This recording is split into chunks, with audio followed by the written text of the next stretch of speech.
I've got the looks and the charm of an old movie star. Cary Grant, if you will, so I find it bizarre that this girl should refuse to step into my car. She must be shy, she'll come around, it's just a matter of time. Aurora, Aurora. Hey there, Screen Beans, and welcome to Screen Snark, the podcast that celebrates all of the shows that are in our eyes, on our minds, and in our hearts. I am Rachel Quirky Shank. Toot toot. And I am Matt, a.k.a. Stormageddon.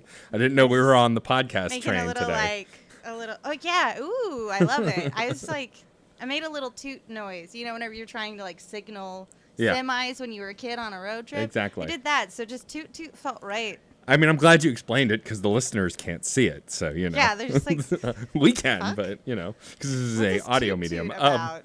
Anyway, before... Just keep treating it like it's not, man. Before we go out of control on the rails, get it? Sorry. Too late. Yeah. I'm here. It's too late. It's way too late. Our guest is the incredible Sam Alicea from Another Pass and cosplay fame. Sam, welcome to the show. Hi. Chugga, chugga, chugga, chugga, chugga, Yes, chugga, yes, chugga, yes, chugga. yes. Playing in the space. Playing in the space.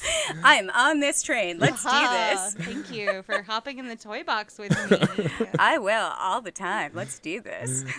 Sam, we're really excited to have you from a fellow CertainPOV member of the family. We love bringing slowly bringing all the podcasters on the show. You know, you got to spread it out, right? Got to tease it. You know, can't do it all at once.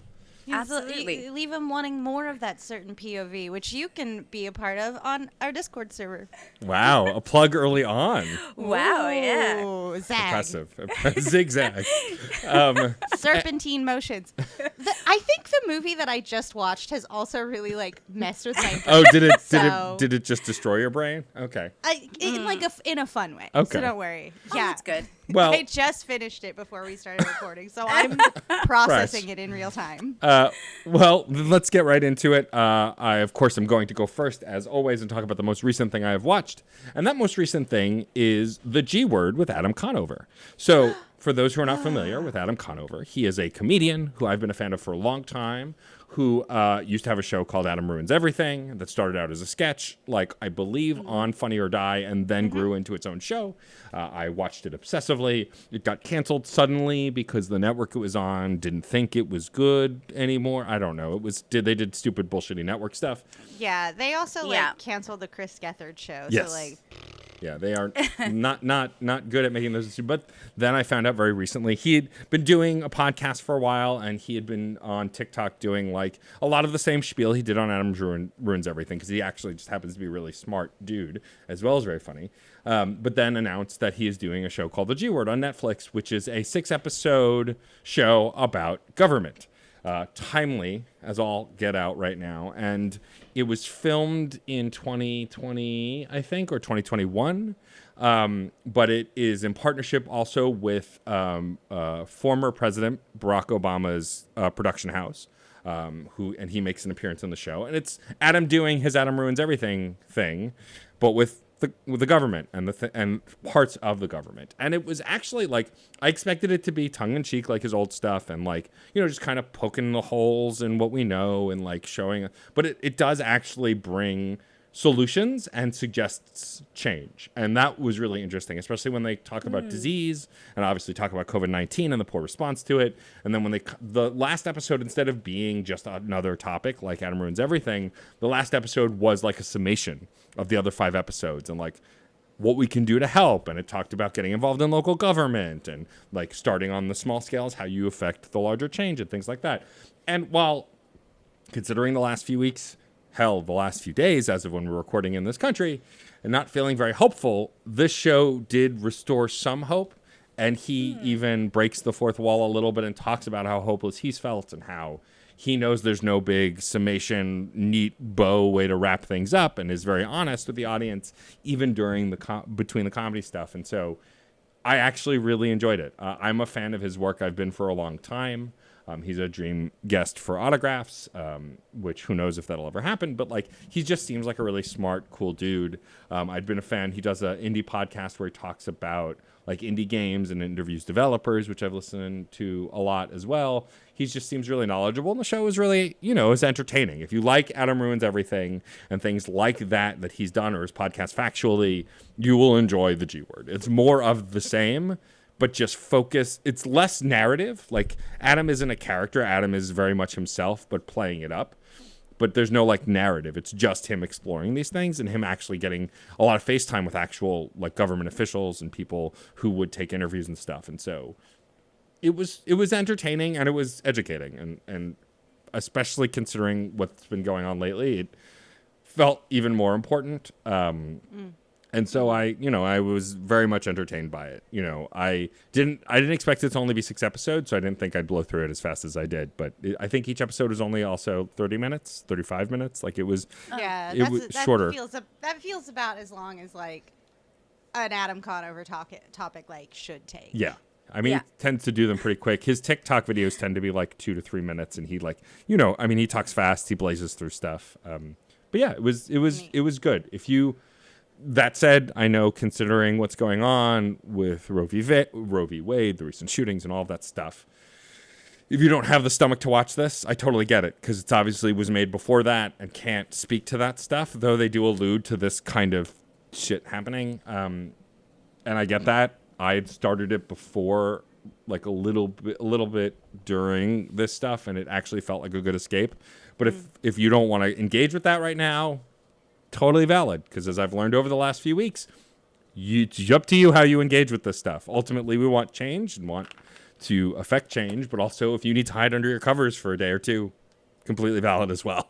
Yeah, it's just a matter of like, you can't care for others if you aren't like in order first, like put the mask on over your face before you put it on the kids, like it's important, it totally does. And I will say, not to be like, let's pivot out of this dark tunnel, but thank you. This explains why Drawfee had Adam Conover as a guest, and they were doing government roles as like anime, and I was just like, what the fuck is happening with Drawfee? What is going on? I'm so excited they got Adam Conover, but why? What? What is this crossover? What is anime government? So confused. Yeah. I usually am confused with Drawfee, but it feels more dire when there's a guest.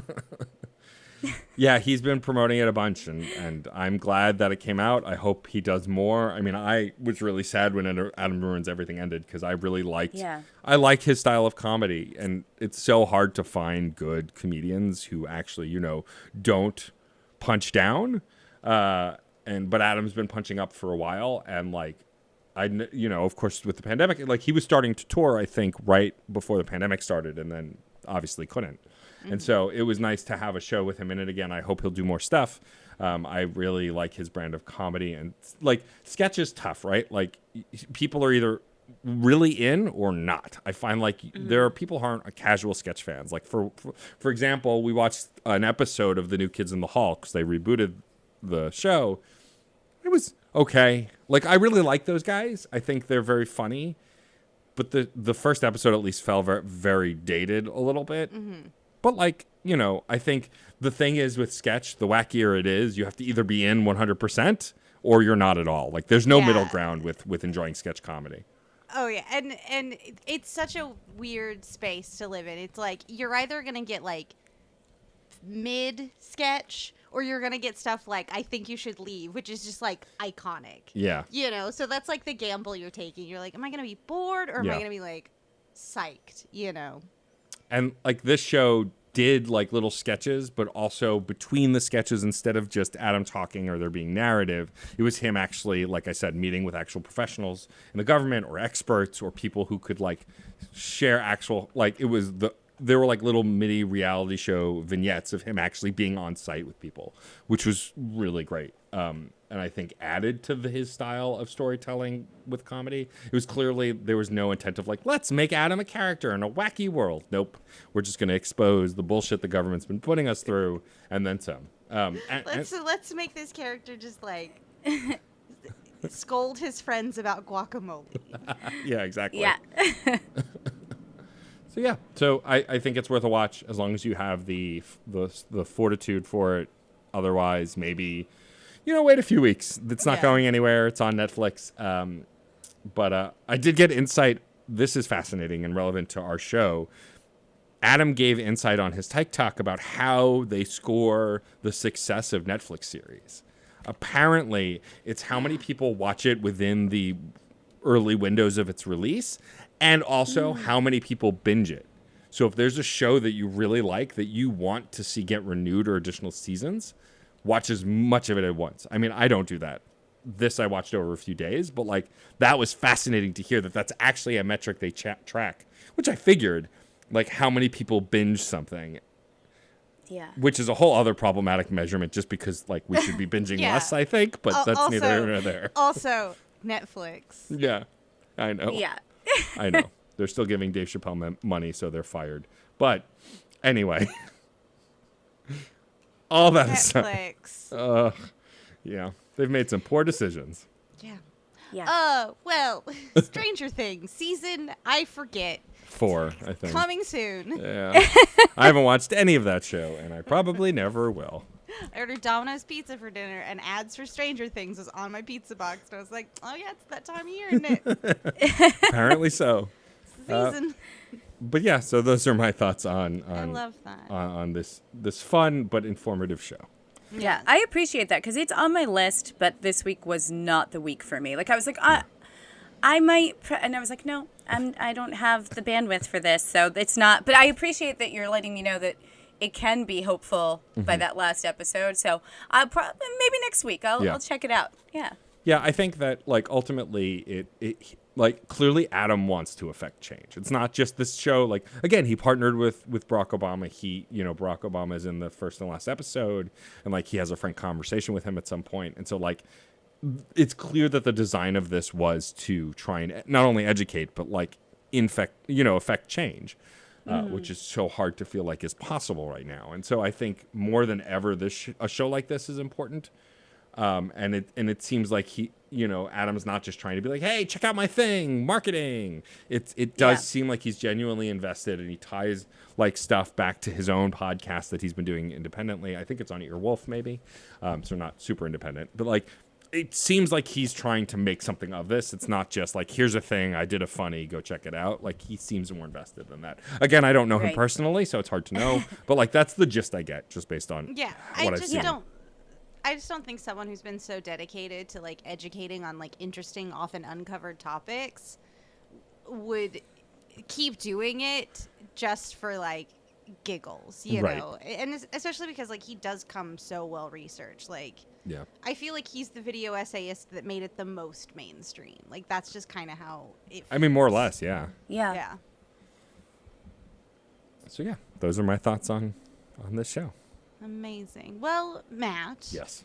If you had to sum up the G word with only 3 words, and you cannot use the, G, or word, you can use the letter G within the word. Like, don't limit yourself from any words that have the letter G in them. Thank you. Don't use G. The letter sound. G as a word. Yeah, don't make that a word. So if I use a G word, do I have to skip the G sound in that word? Yes. Yes. Interesting. Yeah. I guess I can't use any G word. I can't use any G's in words.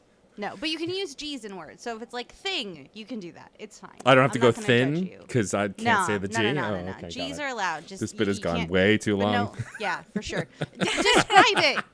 Describe the show. Damn it. in My 3 3-word review of this show is poignant and practical. Poignant and practical. I love Hmm. that. Yeah. Definitely one sentence case. Yeah. Oh, here we go. Well, Rachel, my incredible co-host. Yes. Oh boy.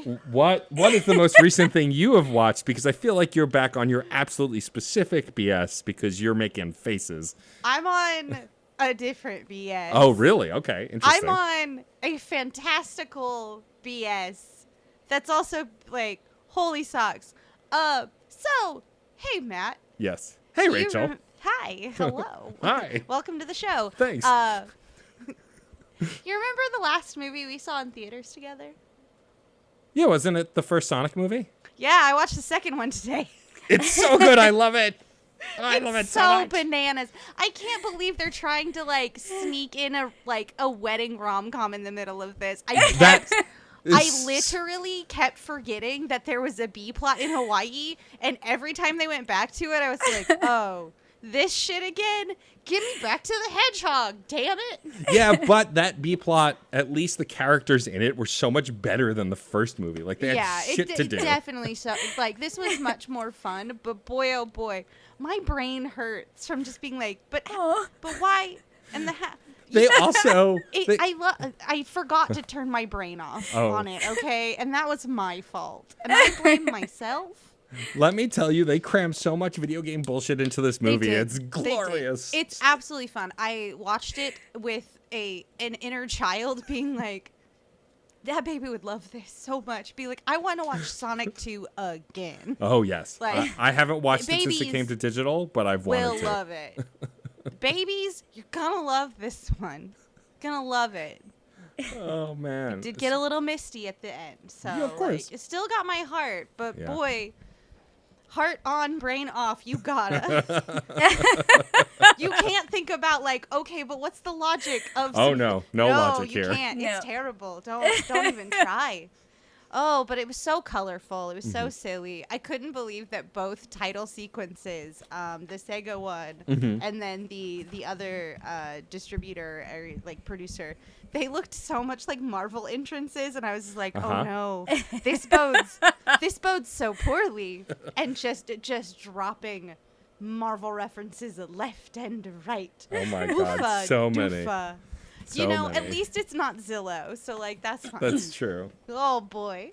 Yeah, the product placement was back in the second one, but like not as egregious. Not as bad. And it seemed more like the Olive Garden was a callback. They were just like, yeah, we recognize it. Yeah. So I can't believe that I have watched 2 movies with versions of Sonic in them. Because I also watched the Chippendales Rescue Rangers movie. I haven't seen that one yet. I did not enjoy that. It's something. It's polarizing. I'll say that. But Sonic 2, not polarizing. They could have pulled back on references there. I feel like they tried to cram it with every little nugget of Easter eggs they possibly could, and it was a lot. Chippendales IP drops, exhausting. Yeah, so many. So many. Just everywhere. Remember how much you love My Little Pony? Hey, remember that? Yeah. Well, You Rachel, love them. Yes. I'm curious actually because we saw the first Sonic movie together and we both enjoyed it. Though It was you very had the fun. same distant, confused, trying to brain expression from the first one too. Yes. This one seems more intense. But did you? So I guess let's say the movie's been out a while. I think. Yeah. If you don't want to be spoiled, I would jump ahead. It premiered in theaters on April 8th. It is now on digital. Like, if you have Paramount Plus or a friend with Paramount Plus or, a Jolly Roger you can raise, whatever, go watch it. I don't care. I should ask Sam. Sam, have you seen the second Sonic the Hedgehog movie? I saw the first 10 minutes of it. Okay. And my attention span did not hang in there, but I plan to go back. But I am totally okay with you spoiling some stuff for me because it probably will not hinder my enjoyment not of even it. a little bit. No, the story barely matters. It's fine. Jim Carrey's just like ad-libbing left and right and chewing up some mushroom scenery. It's that nostalgic Jim Carrey, but like more. Somebody who's been doing this for a while and isn't done with it enough. I think so. Like, the reason I asked about spoilers is because, like, not only do they cram in a bunch of like obvious Sonic 3 references between Sonic, Tails, and Knuckles, which makes sense, but like they reference Gun, which is a military force in the Sonic Adventure games, which were the 3D games on the Dreamcast, and then later the GameCube, and now I think on PC and stuff. Like, I never thought I would get a Gun reference. Like the organizing body. Yeah, the Sega Shield equivalent. Essentially, yeah. In a movie, and also like, as much as the human stuff is annoying, the actors, especially in the second film, are so sincere that you can't not enjoy it. And I love James Marsden. He's just like he's just so dopey and everything, and he's usually so good, and like I can't not love him. But like the heart in this movie is undeniable, and I'm curious how you felt about it. Like I feel like all the scenes with Sonic, Tails, and Knuckles, especially towards the latter half of the movie, like the writing was really good. It really genuinely was really sweet. Again, I know I said this if we talked about Sonic, the first one on air, that I think so. These movies would be so much better if they were just Sonic in a Sonic world. And Robotnik is like the only humanoid. Like Robotnik and his assistant, like they're the only people. Like we can just do it in like weird space, and that would be super fun. But then you can't do Uptown Funk, I guess, which was a cute dance sequence. It was. It was very cute. They waited just long enough for that to come back around. Like I think 6 months earlier, I'd have been like, I'm over this. I hate it so much. No. But I was like, no, oh, you got me. Ooh. It's a very charming movie. Yeah. And some of its real bad, clunky flaws do not deter from the fun. There's just like a couple like secondary shots to the two actors playing the adult supervision of Sonic, where they're just like, yeah, Sonic, you go, and they're just, they're not reacting to anything. And it's so weirdly edited because like you're in this exciting moment where it's like Robotnik and Sonic, and they're just like, oh, shit's going down, and then they just cut to like some reaction footage, and they're like, oh, Sonic, watch out. It's just like they're on a soundstage somewhere just shouting at nothing. It's amazing. Yeah. Sounds incredible. Yeah. I mean, for me, there was like Rachel was with me when I saw the first one. I genuinely enjoyed it a lot. I was pleasantly surprised because it could have been way worse. And like, the original Mario Brothers movie still exists. A movie I still enjoy, even though it's awful. But like, Sonic could have been terrible, and it ended up being okay. And for a kids movie, a lot of fun. So when the second one had my favorite character in it, Knuckles, I was really excited. Also, Idris Elba playing Knuckles felt so perfect. And like, man, the himbo energy is strong. He is so good as this big dopey hero. This big Drax motherfucker. Oh, so good. But like, I had such a good time. Like, like, you're also talking to the #1 Venom and Venom 2 fan. So like, I embrace stupidity in film, and like, it's why I think I enjoyed Doctor Strange more than a lot of other folks, even with its glaring flaws, is because it had stupid Sam Raimi nonsense in it. And like, I like that kind of stuff. I like when things get goofy, when superhero movies or video game movies are just dumb and fun. I dial in. It's why Detective Pikachu was so entertaining also. Like, you can't be super serious. It just doesn't work for these movies. And like Knuckles playing Knuckles serious and playing his character straight the whole time is what makes him fun as a foil to Sonic and Tails the whole movie. Yeah, I loved it. And please don't get it twisted. Every moment I am having of like, this is buck wild.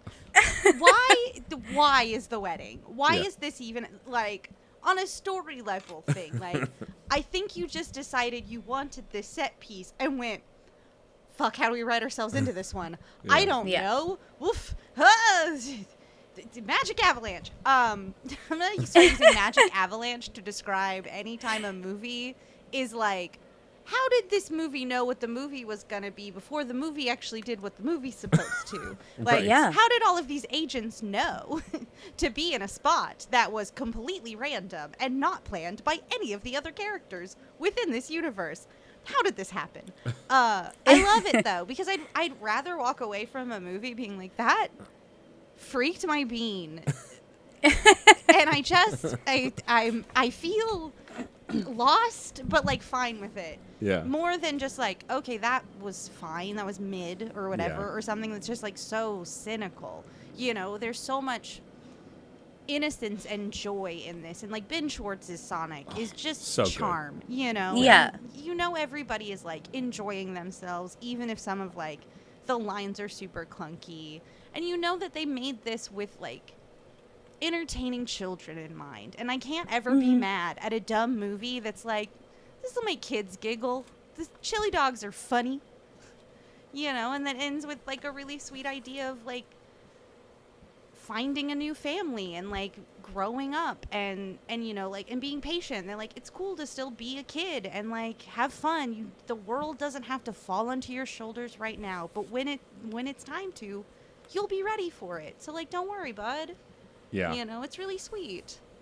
Also, like, shout out to Colleen, I'm going to mess this up, Shaughnessy, who plays Tails, because she's been voicing Tails for a long time on the cartoons and stuff. And, like, typically, like, what I will say about these movies is none of the voice casting is stunt casting. Like, I've had a big complaint over the years that when a lot of movie stars are cast as, you know, animated characters, it's stunt casting. But Ben Schwartz does such a good job, and Idris Elba does such a good job. Like, it's like they're closer to like the Jack Black casting, right? Like Jack Black as Kung Fu Panda was easy to roll your eyes at first, and actually really became that character and did such a great job. And I think this is the same kind of thing. While it could have been viewed as stunt casting, especially with Idris Elba, who's definitely more well known, it's not. It's definitely like the right casting. You know. Yeah, and he's also done plenty of VO work. Like, Yes. this isn't like his first time at this. He's been in other like children's properties.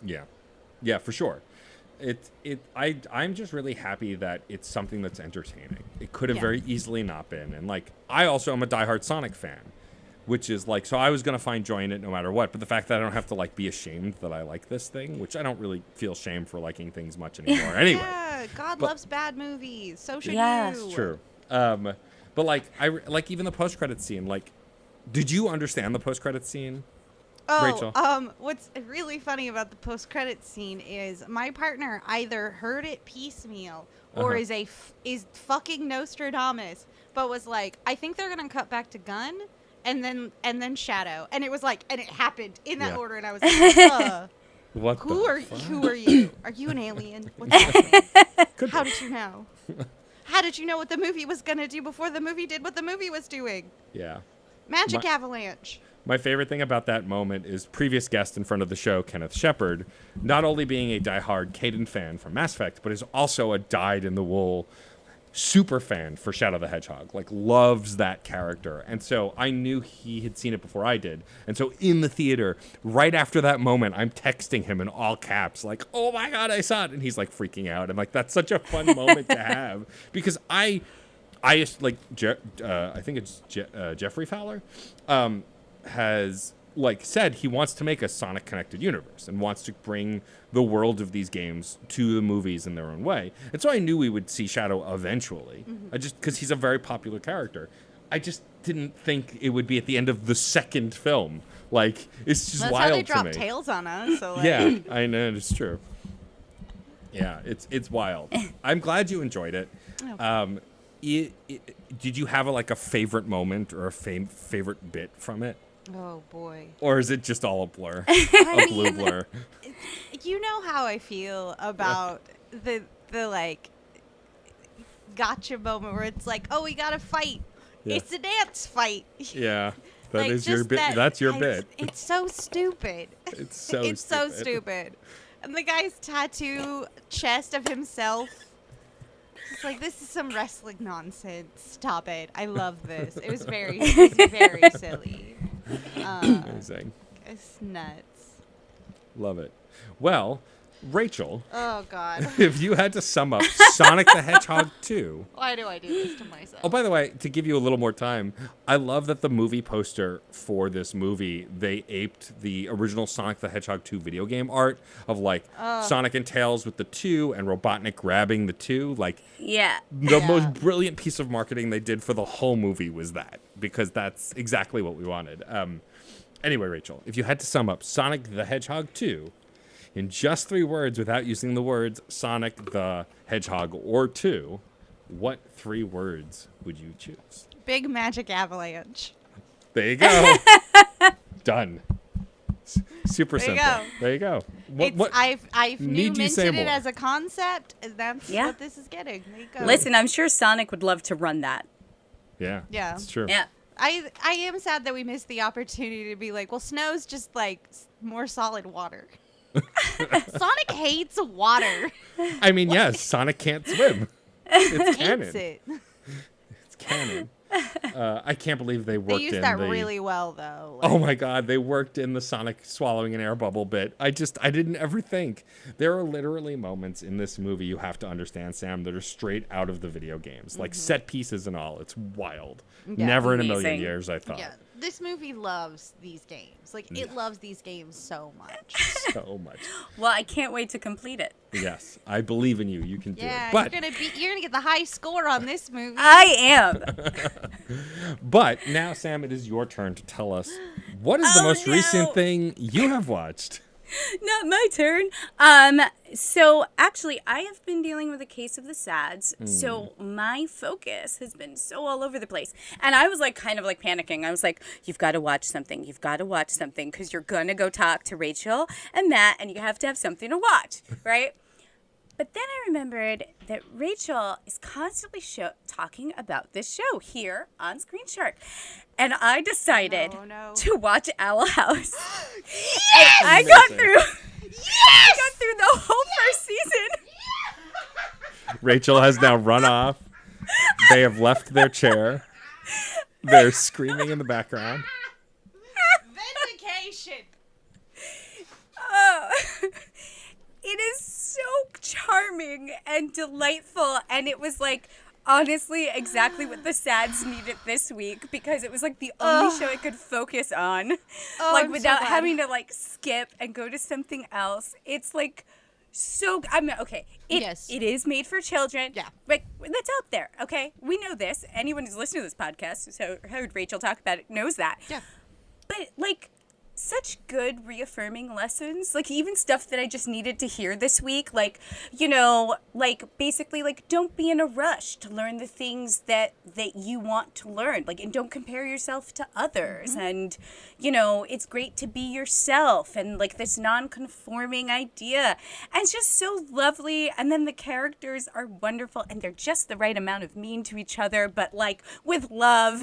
And it's so witty. And, again, I am only, like, I have, like, one episode left in the first season. That is how much I started it, like, maybe Tuesday night. Oh, darling. and- Oh, baby. Oh, boy. no. I'm one episode away from the conclusion of season 2 before they go into the 3 45-minute mini movies. Yeah. And it's over. And oh, boy. Oh, boy. Oh, I've been boy. speeding through it. Maybe I should slow down, Oh, I but love I it. am, I love I am consuming this like no, and to take breaks from it. Yeah. I have actually taken a break. I've watched something older that is just like one of my comfort shows, and that is a Korean drama that I have loved for forever. It's been out since like I don't know 2015, I think, and that is hold on because I don't want to mispronounce this.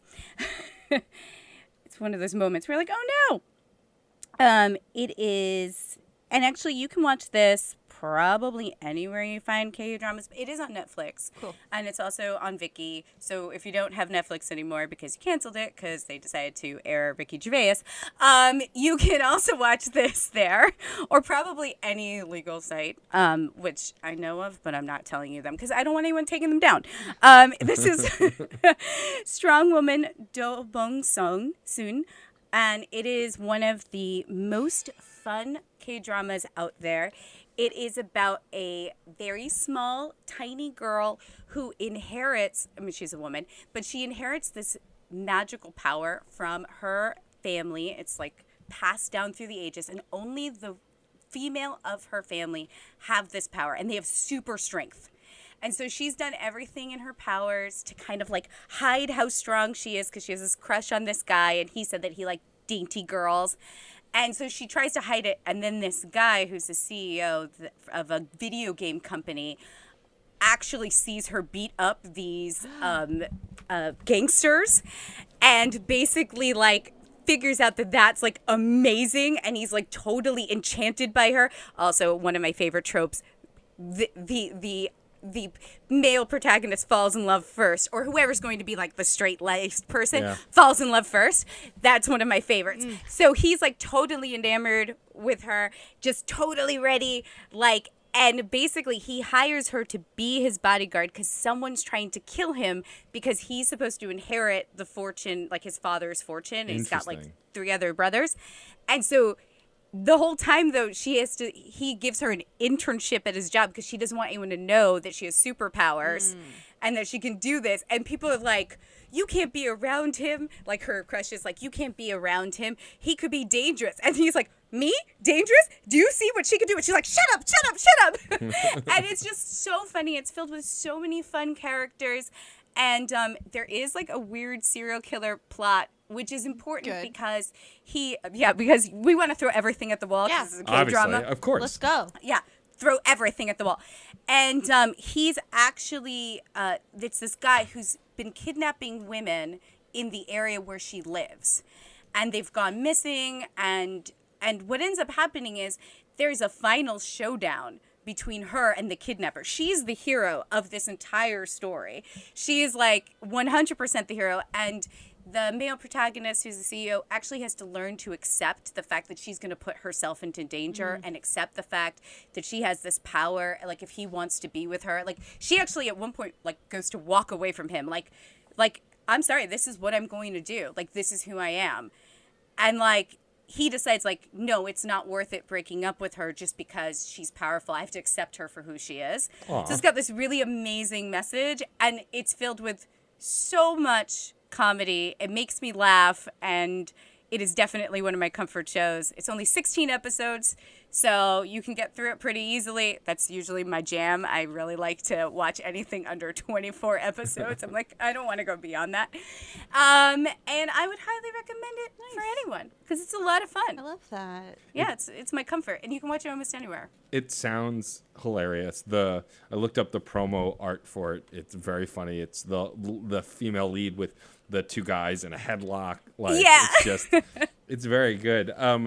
And this came out back in 2017. Did you watch it when it first originally aired, or? Yes, I watch a lot of foreign media. So yeah, I do watch it, and I just enjoy it because for me, and I think Rachel and I may have touched on this when she was a guest on our Another Pass, I really like rom-coms because for me, it's like I can turn off my brain and it's just like a really nice time for me to take a vacation from all the bullshit that's happening in the world. Sure. So all of those Christmas movies, which Rachel's definitely come on to Another Pass to do with. Yeah, the Christmas Prince, wasn't The it? The Christmas Prince. Yes. They Which is had a batshit royal nuts, baby, too. and I need more. I need a second baby. All of those things, I really enjoy that. And what adds for me for specifically like K-dramas, at a certain point C-dramas get a little weird for me, but I do like martial arts because I used to be a practicing martial artist. I don't do much of that anymore. But you always have like really good fight scenes. You always have really good coordinated stuff. But there's a formula. And so I always know, I can always kind of guess what's happening. So my anxiety never really spikes. So it's kind of nice for me. It's like a vacation. I love that. That's awesome. I mean, Yeah. it looks fun. I haven't watched a lot of K-dramas. I've watched bits and pieces of a few, but I don't know, my ingestion of media that's not based here in the US has dwindled. I used to watch a lot of anime as well, and I'm trying to build that back up. I know Rachel's been on a mission to watch more anime. But I haven't watched actually a lot of foreign media that's live action, and this sounds like it would be a lot of fun, and the fact that it's super accessible, I may have to go check this out. I think you'd really enjoy this. I think this is generally one of the K-dramas that I feel like it can be really fun for just everybody. You know, there's a lot there, a lot of silliness, a lot of antics, and it's not too heavy one way or another. It's superheroes kind of. She's a superhero. She's a wonderful superhero. Well, Sam, this is the second thing you talked about and the main thing we focused on. Yeah. I'm going to ask you, if you had to sum up Strong Woman, do Bong soon. I hope I said it correctly. Yep. What 3 words, except any of those words I just said, would you use to describe this TV show? Powerful,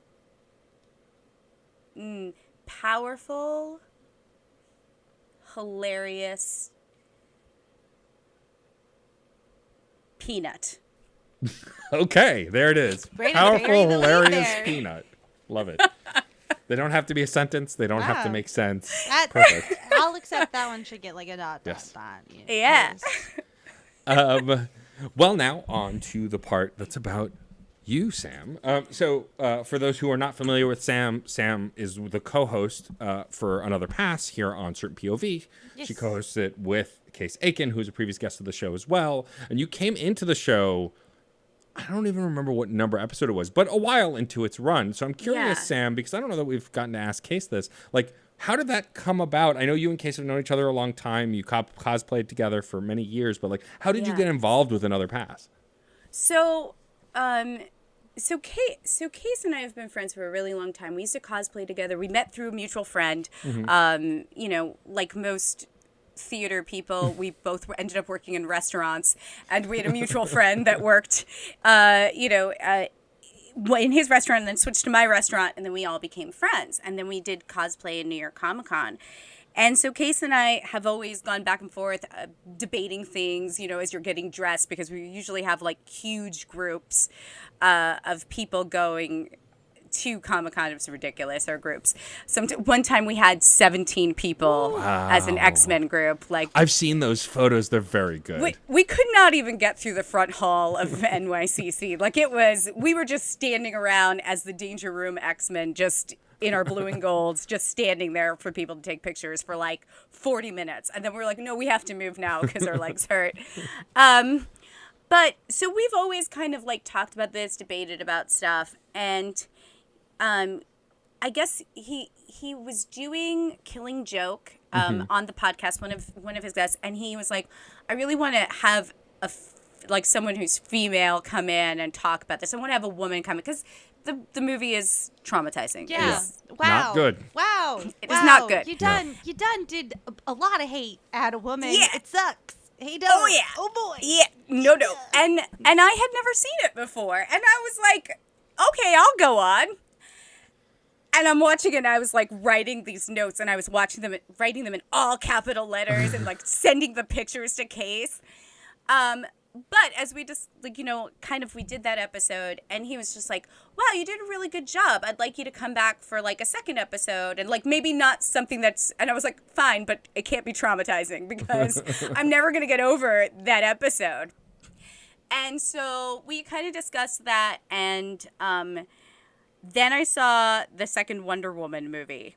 Right. And I started messaging Case. Like, I was just like, I have to talk to you about this, because why did they do this? And why did they do this? And they should have done this. And what is up? And we basically had this whole back and forth that was basically an episode of Another Pass in Facebook Messenger. And he was like, actually, can I call you? And I was like, sure. What's up, buddy? And he was like, so I was thinking about it, and the Killing Joke episode you were really good on. And I feel like I need someone to actually have a different opinion somewhat than me. Well, we both don't like cops, but Right, somewhat. And I was like, yeah. And he's like, would you like to come on? And I was like, sure, yes, okay. And so the correct response for any podcast, joining, creating. I guess. Yeah, it's pretty. Definitely. And so that's basically what happened. So we were, I think I joined like 101, so right after the 100th episode. And we did do my like other guest spot before I came on, like a couple of episodes before I came on. It was just really funny. And he was just like, okay, you're in now. And I was like, oh, okay. Amazing. And now I get to watch all sorts of interesting, sometimes horrendously bad films, and sometimes amazing films that just need a slight tweak. Yep. And suggest a way that they could be better. Just basically what Another Pass is. Yeah. It's fun. I mean, I will say that my first episode with you was the Sonic the Hedgehog movie, and we were all pretty positive on that movie, on the first movie, but we just had like minor nitpicks and changes. And so like, that's my favorite kind of episode to do, because I feel like movies that are just bad or just good, there's less to talk about, but movies that are like okay, but like have complicated reasons why they don't jive, I think have more to discuss. Absolutely. I was actually like a couple of things that surprised me was like Congo. I was actually surprised how much I actually enjoyed Congo, like being removed from. And I was like, actually, I think they just needed some more Ernie Hudson. I mean, and everything Tim needs Curry. more in Ernie And Hudson. this movie would have worked a lot better. Also, the practical effects did not work. But I was just like, actually, this movie is not that terrible. Like, I was actually surprised because I remembered like people hating it. Yeah. So I have had some surprises, and then I've had some stuff that's just been like, oh no, I was right to not watch this the first time. Like The Beach, Yeah. which released recently, Yeah. and I had a lot of feelings about that movie, and I still do apparently. Wait, are you talking? With The Leonardo Leonardo- Oh, DiCaprio. okay. Sorry, Yeah, you yeah. said The Beach, and my brain instantly went to Old, which I always call the beach that makes you old, and for some reason I was like, the Shyamalan movie? I bet that movie's wild. I haven't seen that movie. I have not seen that M. one Night either. Shyamalan has just ruined the concept of beaches for me now, apparently. Apparently. Yeah. Funny enough, at least while I've been there, we have yet to have an M. Night Shyamalan movie. Ooh. And I don't want to jinx it. Yeah. So I'm just going to knock on some wood. I'm hoping. I just know someone's going to suggest it. Yeah. Yeah. If anyone suggests Lady in the Water, just please burn down the podcast. It's over. Pack it up. Listen, someone suggested La La Land, and we may eventually do it, but I hate watched that on a plane for about 10 minutes and then turned it off. So if we ever do that movie, that is just dedication to another pass. I mean, y'all are dedicated to your craft. I mean, I think that like obviously Rachel and I are media lovers and like talking about the complexities of media. And like what I love about Another Pass and going on that show is like, especially now with you there, is like the conversation is dynamic. Like doing it one-on-one with Case was great and a lot of fun. But for some movies, you know, especially the geekier stuff, Case and I would kind of line up. And I like that. Yeah. It seems like you are, obviously your lived experience is different from ours. And so you come at it from a different angle. And I appreciate that. I think the more diverse those kinds of conversations can be, the better.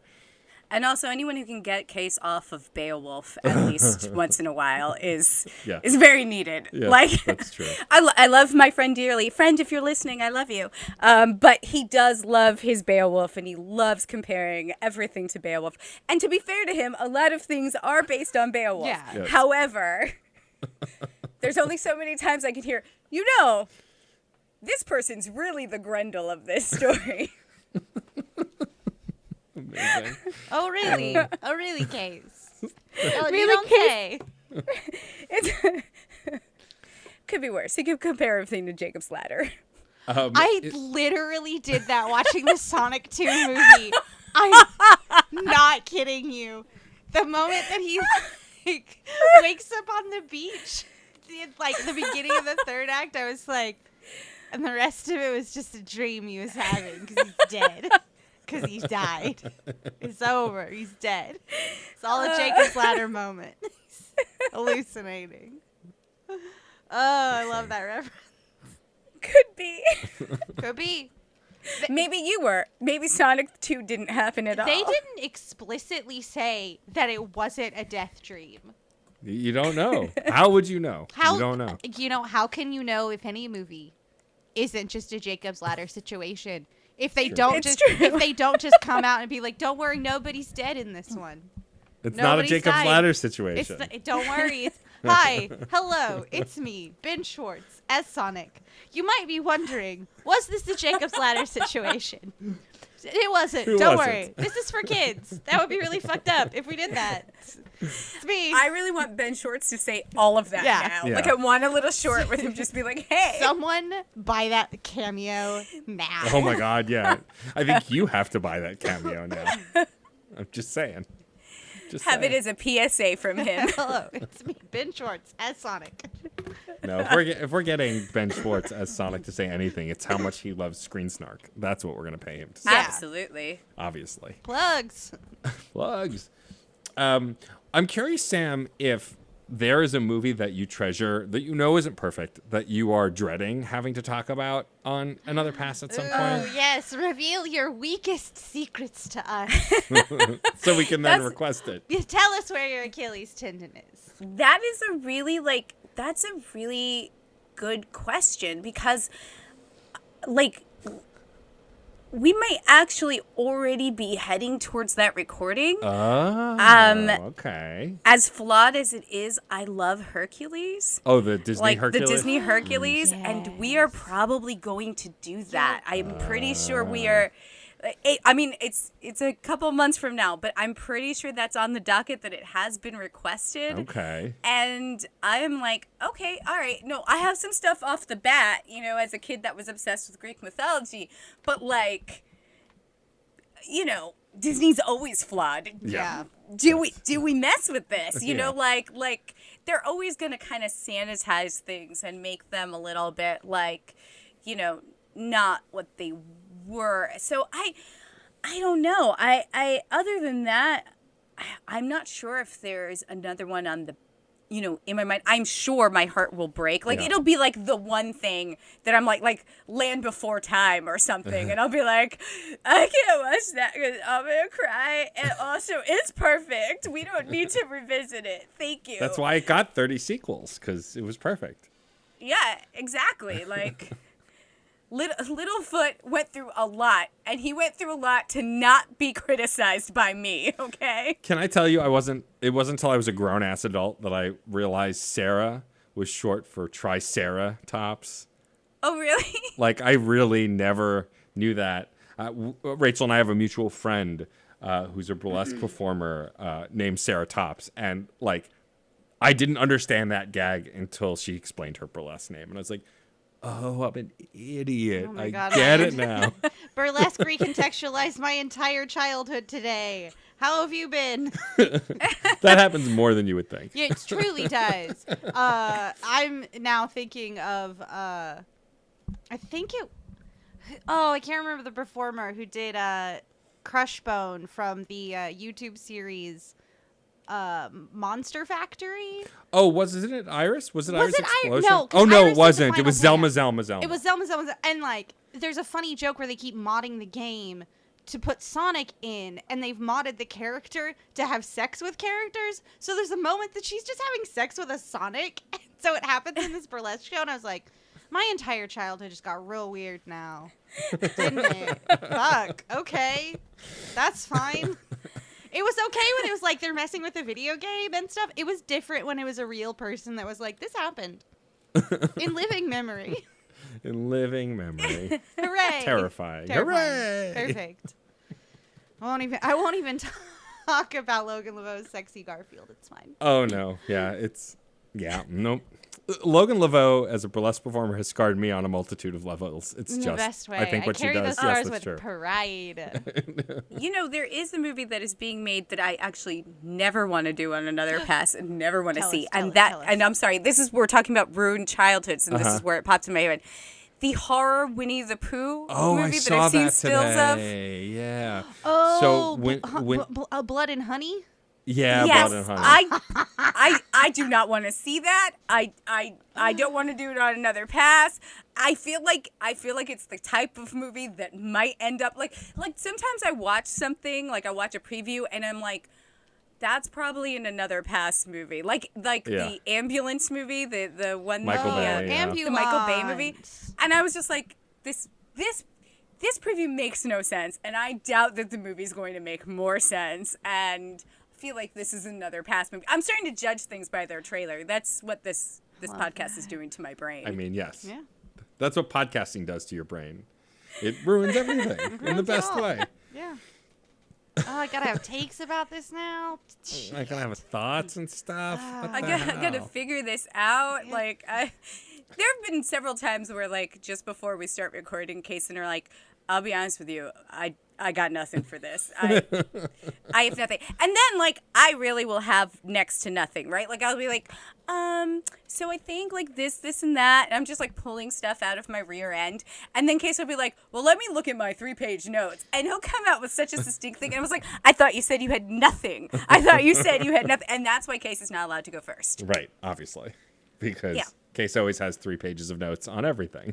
Yeah, he's way too prepared. Like, absolutely, Unacceptable. completely. Prepared like, podcasters? What's the point? This is why my feud with him will never die. As it should not. You should continue it forever. In perpetuity. He hypnotized my cat. Well, I really like that on Another Pass with Case, you not only spend time wrangling him, but you do help guide the conversation in a way that I feel like the show didn't have before. Not that, like I said, there was anything wrong with the early episodes, but I think, Sam, you have a good sense of time and understanding of, like, so I wanted to ask, like, before doing a podcast about films, were you a film fan or a film student? Like, did you have any interest in filmmaking on any level, or are you just a fan of movies? Yeah, so I went to LaGuardia Music and Art. I was a vocal major.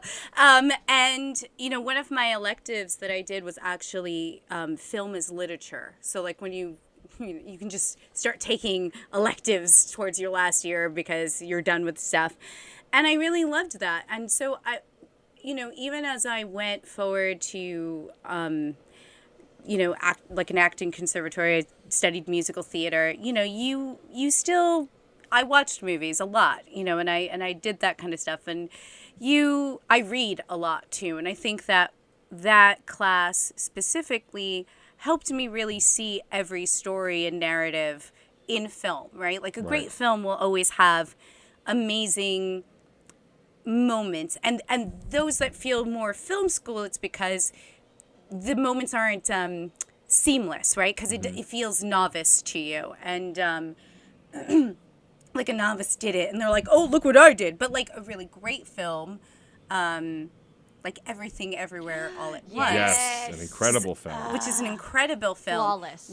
We'll take things that are like kind of like film school, but it is read into the literature of the film, right? Yeah. So like even the visual things that are just visual, everything there has a purpose, and every scene is showing you something, right? Like the end of The Graduate, when they're on that bus and they've basically left, it's left for you to interpret like what's going to happen. But there's a line that's still sitting between these two people. And to me, that always read as, this is never going to work. There's always going to be something that separates them because of the lack of trust between them. Right. And so when you see a great film, you're always going to see those things. And once that door is opened by a teacher or by being a performer, things like that, you always see that. And I think that media and art is so important. I mean, like, it gets you through your happy, it gets you through your sads, it gets you through your angry. And,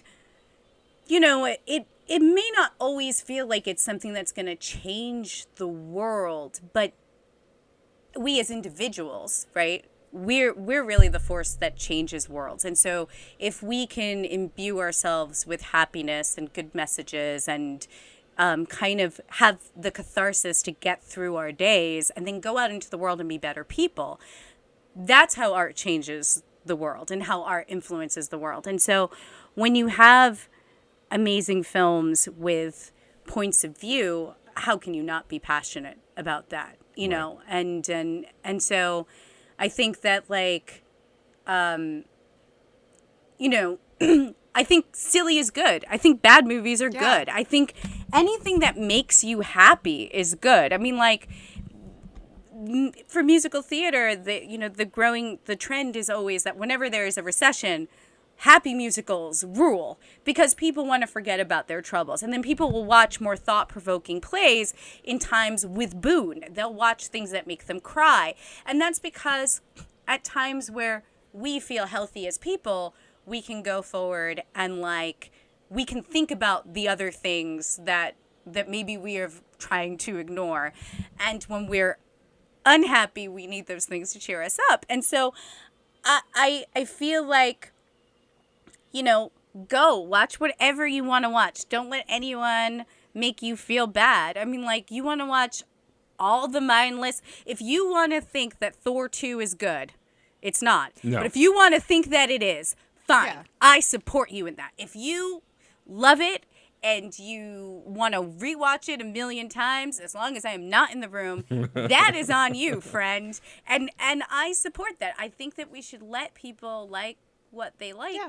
And that's why I love film. I love it because it can be something that can hold your hand in times of trouble, and in times of joy. Yeah. I mean, I always liked the phrase that, like, cinema, and by a wider extent, like, any narrative art is an exercise in empathy and, like, an exercise in, like, stretching your emotions in a safe place. And it makes sense whenever, like, you're dealing with, like, really high, like, hard emotions. Like, you need to exercise those other ones, like, to keep them strong. Absolutely. And it's like the inverse is also true. It's, like, so cool. Like, a bad movie may be bad, but it, like, gave you an exercise in, like, thinking about something, or just, like, giggling at something, like, looking at the way a movie works, and you grow. Like, you'll always grow.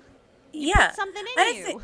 Exactly. And I think the wonderful thing that Another Pass has given me is it's given me the chance to, because we don't want the episode to become a bitch sesh. Yeah. Like, the worst episodes are always going to be the episodes where we kind of complain about everything. And like, there are movies, and I'm very sorry for the episode of The Beach that I just listened to. There are movies that we complain about and we have real feelings about it, but there's always either Case or myself always pulls the other back, and it's just like, okay, but the cinematography was really nice, right? And we always try to find something that's really nice about it. I know, Matt, you mentioned Doctor Strange earlier. Yes.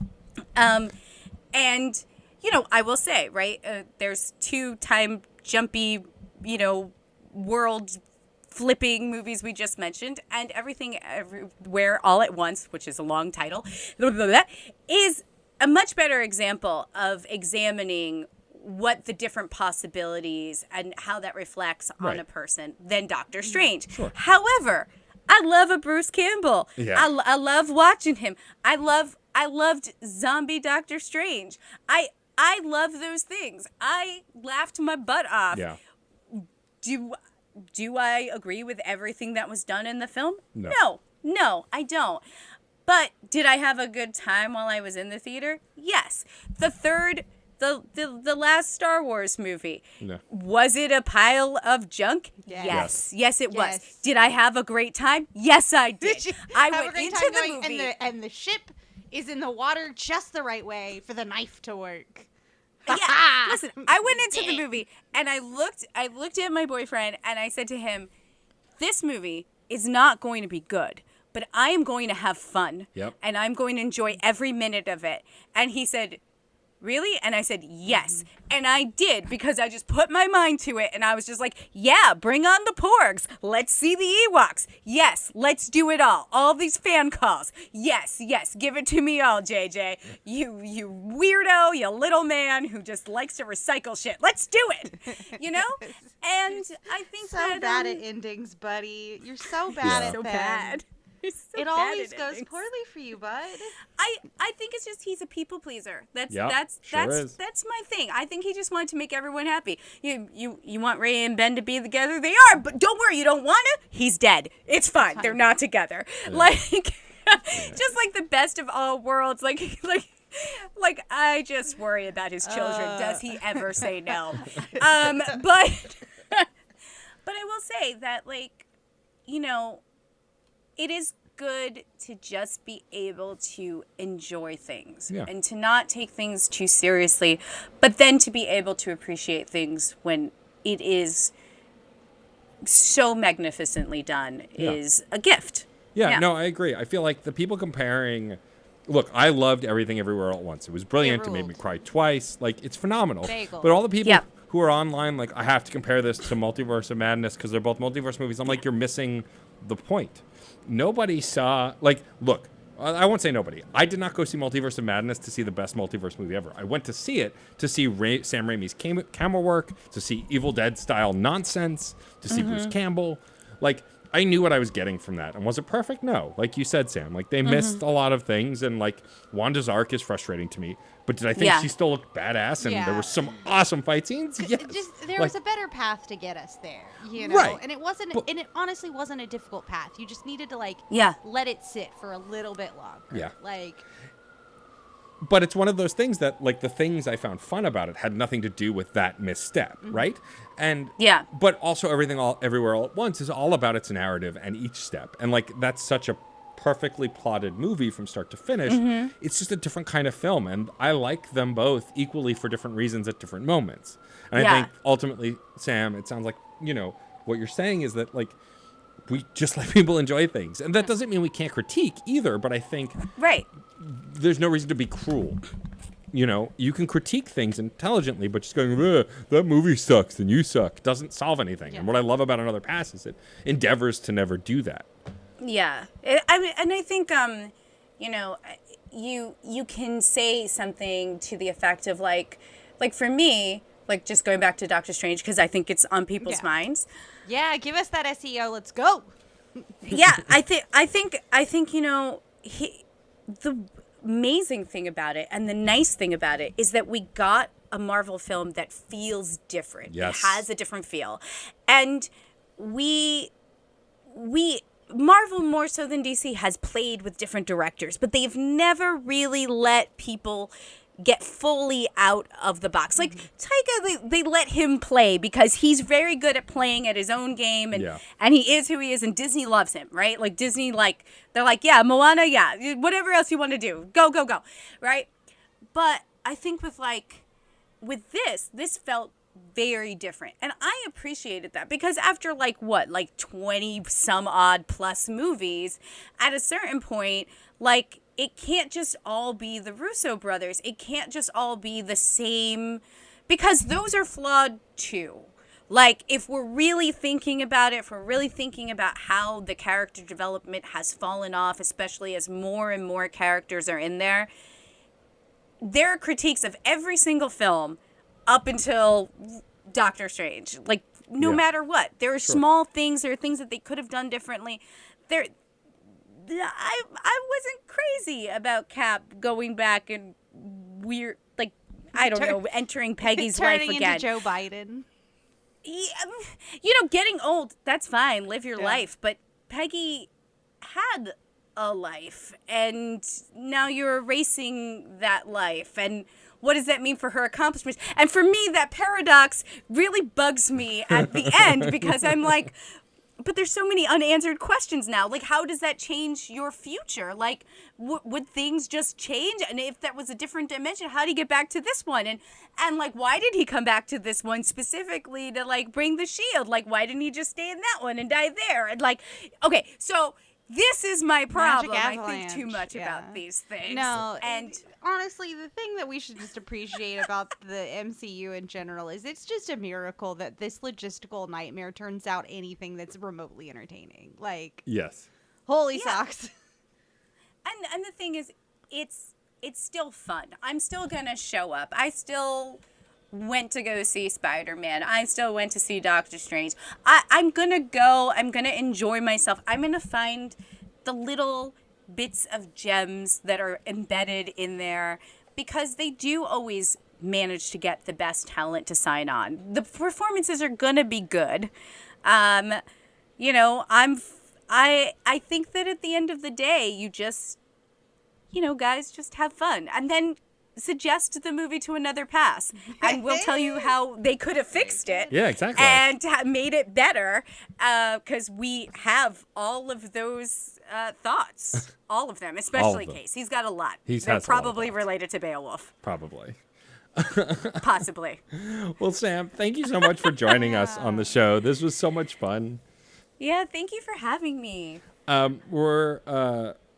we're going to ask you our final question in a minute. Before we ask you our final question and thank some people, I would love for you to plug people where they cannot find you on the internet because you're not findable, but tell them where they can find your show, which is findable. Yes, you can find Another Pass anywhere there are podcasts, and of course at our COPV website. You can also find us at the Discord. Sometimes I actually check it, so you can possibly find me there. Yeah, we have our own little tag area, Another Pass, so just come on in there. You can insult me about what I said about Strange. Also, if you have any further complaints and you need immediate response, you can find Case Aiken at Case Aiken at Twitter, and you can just message him. Yeah. I also got to speak with Matt and Maddie on Saturday Morning Confidential. We talked about Buffy, the series, for the anniversary, and actually we did just release our Buffy episode because Maddie came on to our podcast to talk about Buffy the movie with one of the best death scenes of all time, and which I would never change. That was not part of my pitch. Definitely keep that death scene. And yeah, I mean, honestly, anything I said tonight, if you found it out of pocket, you were really insulted, have any comments about K-dramas, let Case know. He will message me. Yeah. And we also have Another Past podcast on Twitter and Instagram, so you can also comment underneath there, and Case will respond to you and let me know what you want me to know. There you go. Yeah, and while you're there, tell Case to liberate the descriptions from the oppression of needless periods. Needless punctuation in our 3-word reviews. Too much punctuation. Amazing. Replace them with those little emoji claps. Exactly. Just claps between each. Well, before we ask Sam our final question, Rachel and I should thank a few people. Yes.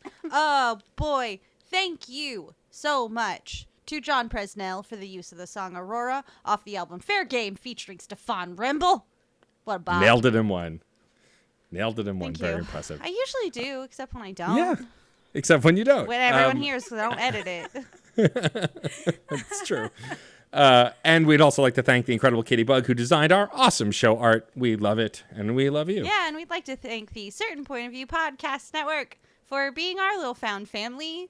When we fell through a magic golden ring portal in space-time, yeah, it's us. We're Sonic, Tails, and Knuckles. Ha! We did it. Lots of great shows over there, including Another Pass. Great show. There's a book one.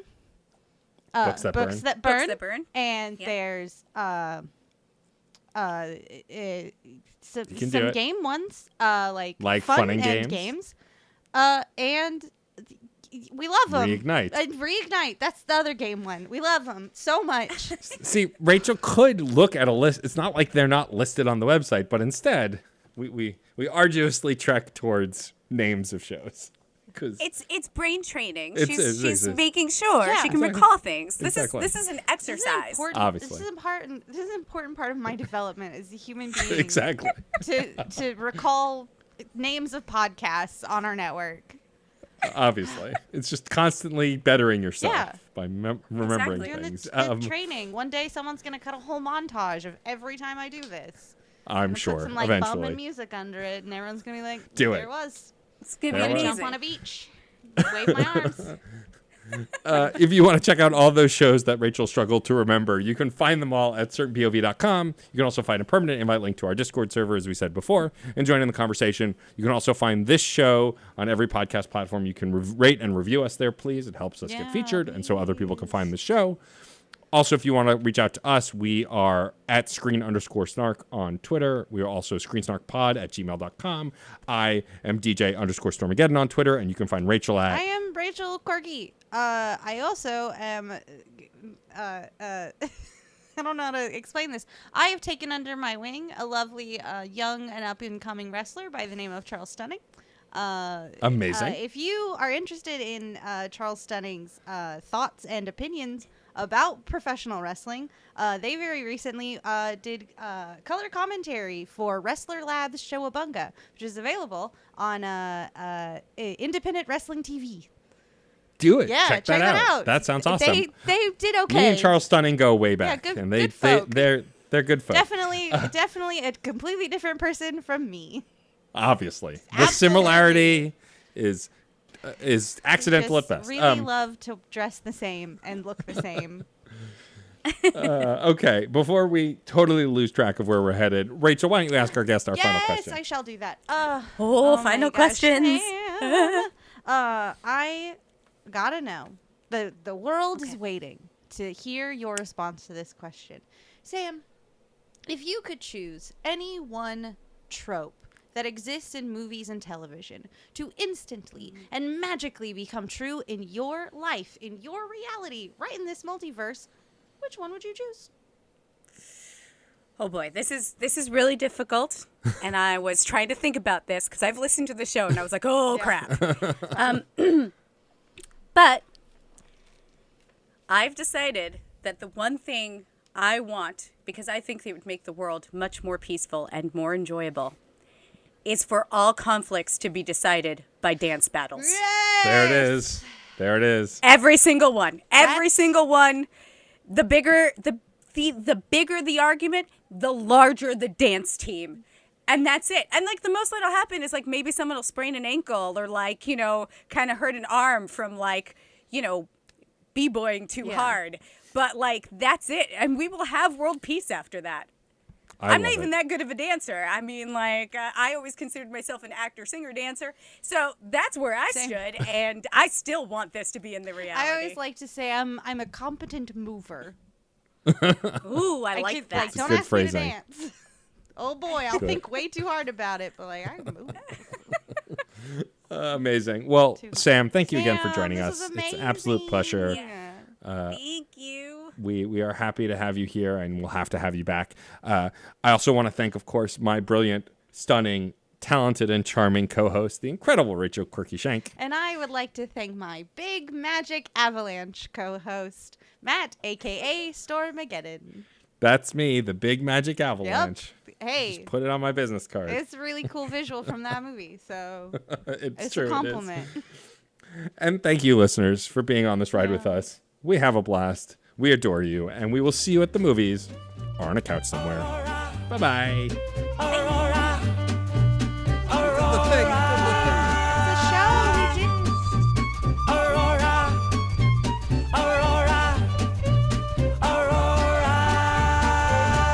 Metal to magnet, she will be mine.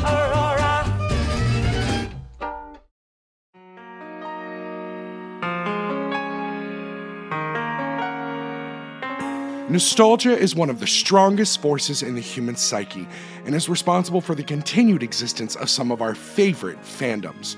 From the minds behind the Dole Up in Dreams podcast and Isolation Cast Voices from Quarantine, Saturday Morning Confidential takes you on a deep dive into the properties that helped influence the artists and creators of today. So whether you are a Goonie, a Gem Girl, a Digi-Destined, or you just want to return to Oz, new episodes release on Fridays bi-weekly starting January 1st of 2021, and join us on the Wednesdays after the main show for the Serial Killer Radio Hour, where we sit down with the people responsible for the toys, shows, and fandoms that you love. Now you can find Saturday Morning Confidential at CertainPOV.com/SMCPod or on your favorite podcast platforms. So don't forget to tune in for another deep dive into the files of Saturday Morning Confidential. CertainPOV.com.